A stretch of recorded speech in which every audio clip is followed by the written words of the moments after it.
Welcome, everyone. Today, we are not just discussing conflict, we are discussing leadership responses to conflict. In special education, team dynamics directly affect compliance, student outcomes, IEP quality, and staff retention. Conflict is not a sign of failure, it is a sign of complexity.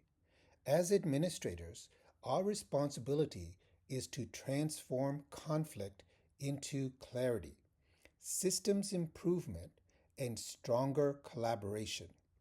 Today, we will focus on practical leadership level solutions you can implement immediately within your schools or divisions.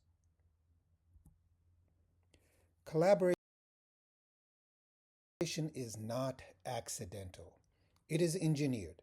Strong special education teams are built when administrators encourage manageable caseloads, shared decision making structures, and visible recognition of staff contributions.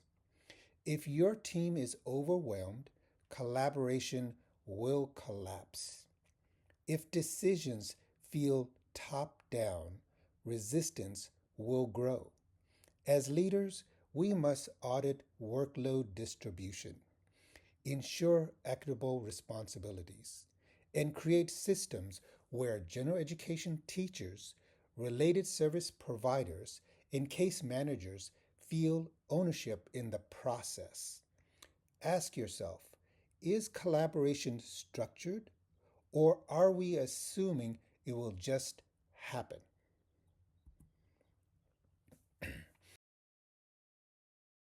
Administrators must move from reactive problem solving to structured conflict resolution systems.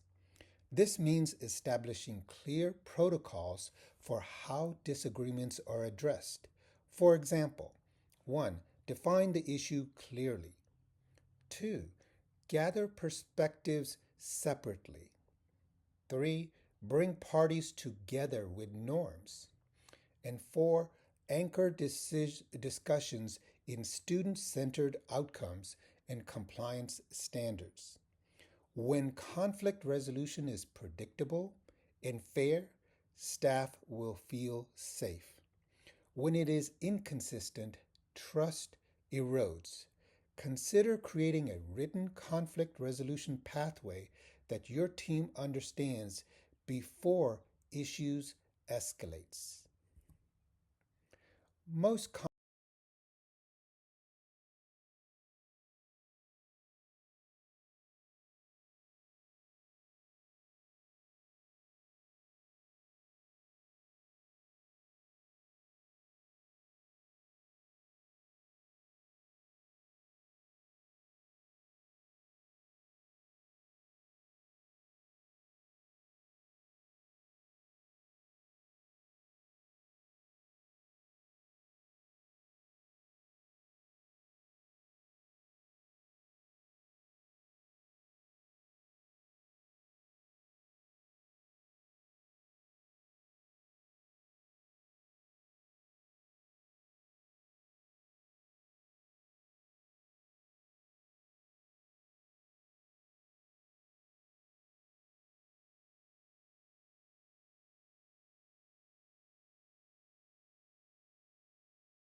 prevention is leadership maturity.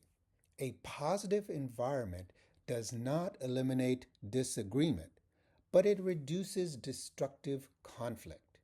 You can prevent escalation by 1. Promoting transparent communication norms. 2. Providing professional learning and collaboration and compliance. 3. recognizing contributions publicly. 4. Clarifying expectations in writing. Prevention also means anticipating high stress seasons such as reevaluations, state testing, staffing shortages, and proactively offering support. Strong culture reduces reactive leadership.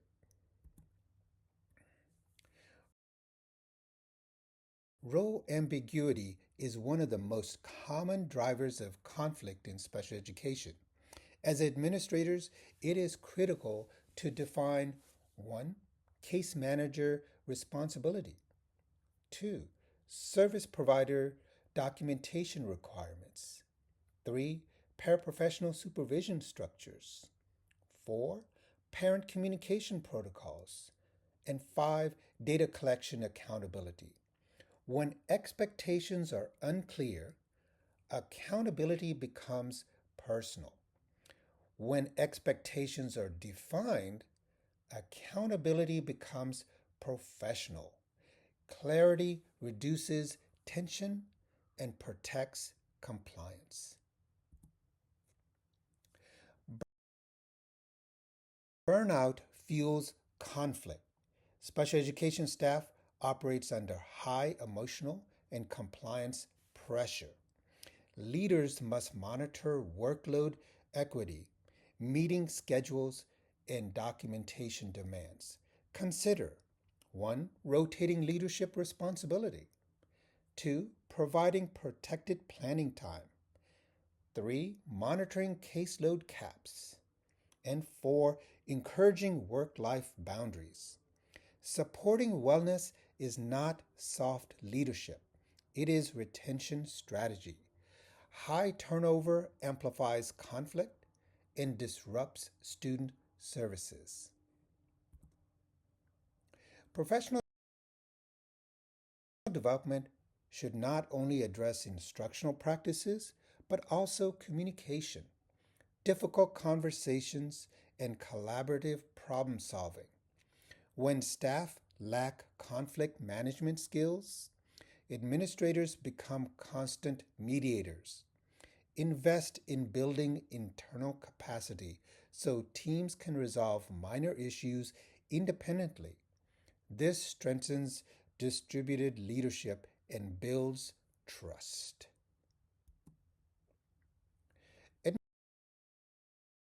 Administrators do not need to solve everything alone. Considering leveraging 1. Professional organizations such as Council for Exceptional Children, 2. State Education Department guidance, 3. Leadership coaching, 4. Conflict resolution consultants, and 5. Webinar focus on educational leadership connecting with external network provides perspective and prevents isolation.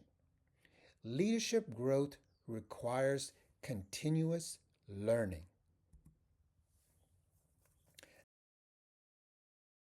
As special education administrators, one of the biggest leadership mistakes we can make is believing we have to solve every conflict alone.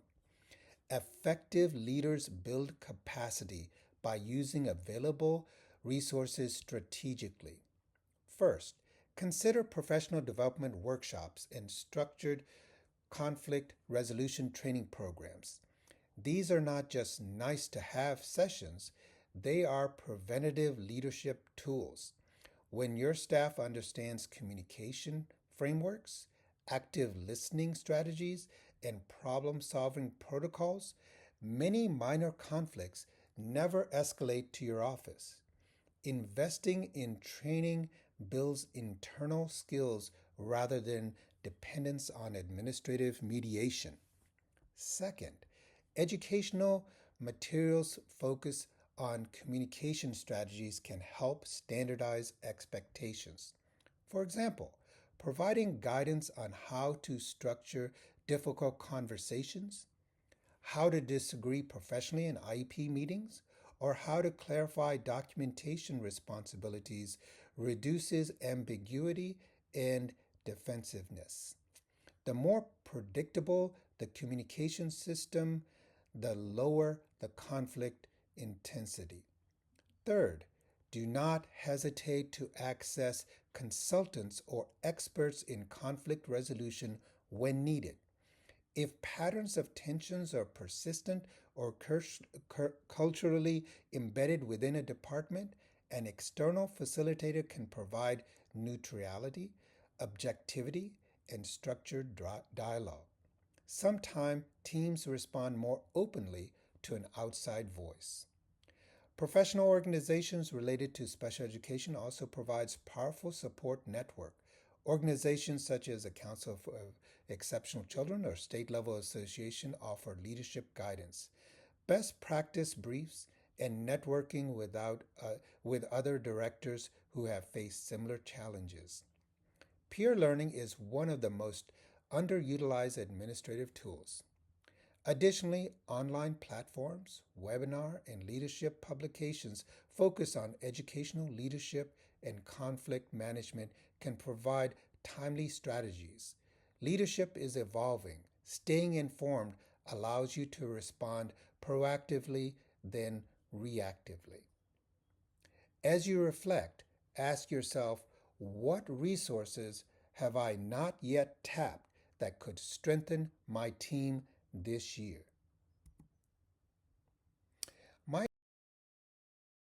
experience as a special education teacher, building administrator, central office director, and former Virginia Department of Education data analyst has shaped the way I approach leadership. I do not view challenges, including staff conflict, as isolated events. I view them as system signals. Having visited many school divisions, I have seen firsthand what works in special education programming and what creates breakdowns. One consistent lesson is this: conflict rarely appears out of nowhere. It often shows up in the data long before it shows up in your office. I do not see data as just compliance reporting.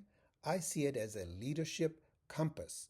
When I examine disproportionate caseload, increased parent complaints, delayed evaluations, inconsistent service logs, or rising staff turnover, I ask deeper questions.